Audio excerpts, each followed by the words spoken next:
ये सब हो गया, लेकिन उसकी चर्चा अभी तक चलती है। पर्दा रहती है तो दूसरे को पीछे करने का, स्वयं को आगे बढ़ाने का काम होता ही है, होना ही चाहिए। इस प्रकार ये बातें हुई, जिस प्रकार एक दूसरे को लताड़ना हुआ, प्रकार प्रचार के दौरान हमारे करने से समाज में मनमुटाव बढ़ेगा, दो गठ बटेंगे, आपस में शंका संशय उत्पन्न होगा, इसका भी ख्याल नहीं रखा गया। चुनाव लड़ने में भी एक मर्यादा होती है, उस मर्यादा का पालन नहीं हुआ। अब 1 साल से मणिपुर शांति की राह देख रहा है, उसके पहले 10 साल शांत रहा, देके उसका विचार करना ये कर्तव्य है। चुनाव संपन्न हुए, उसके परिणाम भी आए, कल सरकार भी बन गई, ये सब हो गया, लेकिन उसकी चर्चा अभी तक चलती है। जो हुआ वो क्यों हुआ, कैसे हुआ, क्या हुआ,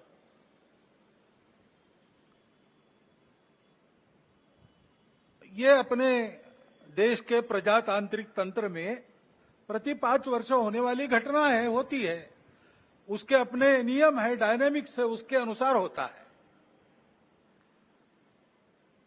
अपने देश के संचालन के लिए कुछ निर्धारण करने वाला वो प्रसंग है, महत्वपूर्ण है। लेकिन हम चरविचरवन करते रहे, इतना महत्वपूर्ण क्यों है? समाज ने अपना मत दे दिया, उसके अनुसार सब होगा। क्यों, कैसे, इसमें संघ के हम लोग नहीं पढ़ते। हम अपना कर्तव्य करते रहते, लोकमत परिष्कार का प्रतिवर्ष करते हैं, प्रति चुनाव में करते हैं, इस बार भी किया है। चुनाव प्रचार की या चुनाव में जो होता है उसकी बात ऐसी है, वास्तव में तो प्रजातंत्र की अनिवार्य आवश्यक प्रक्रिया है, और उसमें 2 पक्ष रहते हैं, इसलिए स्पर्धा रहती है।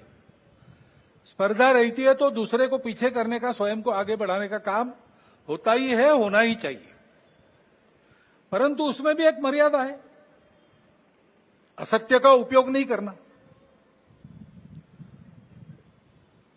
चुने क्यों जा रहे लोग संसद में जाएंगे, बैठकर अपने देश को चलाएंगे, सहमति बनाकर चलाएंगे।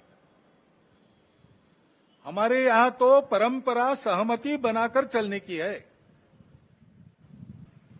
जिस प्रकार ये बातें हुई, जिस प्रकार एक दूसरे को लताड़ना हुआ, जिस प्रकार प्रचार के दौरान हमारे करने से समाज में मनमुटाव बढ़ेगा, 2 गठ बटेंगे, आपस में शंका संशय उत्पन्न होगा, इसका भी ख्याल नहीं रखा गया।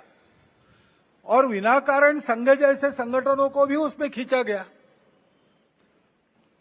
टेक्नोलॉजी का सहारा करके असत्य बातें परोसी गई, नितांत असत्य। क्या शास्त्र का, विज्ञान का, विद्या का ये उपयोग है? सज्जन विद्या का ये उपयोग नहीं करते। विद्या विवादाय, ये खलस्य, ऐसा कहा है, विद्या विवादाय धनम मदाय शक्ति परेशान परपीडनाय खलस्य साधो विपरीतमेतत् ज्ञानाय दानाय च रक्षणाय। विद्या का उपयोग प्रबोधन करने के लिए होता है। लेकिन आधुनिक विद्या, टेक्नोलॉजी का उपयोग असत्य परोसने के लिए किया गया। ऐसे से देश कैसे चलेगा भाई? आखिर सबको देश ही चलाना है ना। 2 पक्ष है, विरोधी पक्ष कहते हैं, मैं प्रतिपक्ष कहता हूं। वो विरोधी नहीं है, उसको विरोधी मानना भी नहीं चाहिए। वो प्रतिपक्ष है, वो एक पहलू उजागर कर रहा है, उसका भी विचार होना चाहिए। ऐसा जब चलना है तो चुनाव लड़ने में भी एक मर्यादा होती है, उस मर्यादा का पालन नहीं हुआ।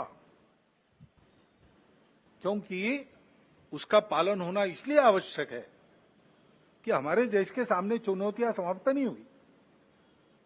अब सरकार बन गई, वही सरकार फिर से आ गई, एनडीए। अब 1 साल से मणिपुर शांति की राह देख रहा है, उसके पहले 10 साल शांत रहा, पुराना गन कल्चर समाप्त हो गया ऐसा लगा, और अचानक जो कलह वहां पर उपज गया या उपजाया गया, उसकी आग में अभी तक जल रहा है, त्राही त्राही कर रहा है। कौन उस पर ध्यान देगा? प्राथमिकता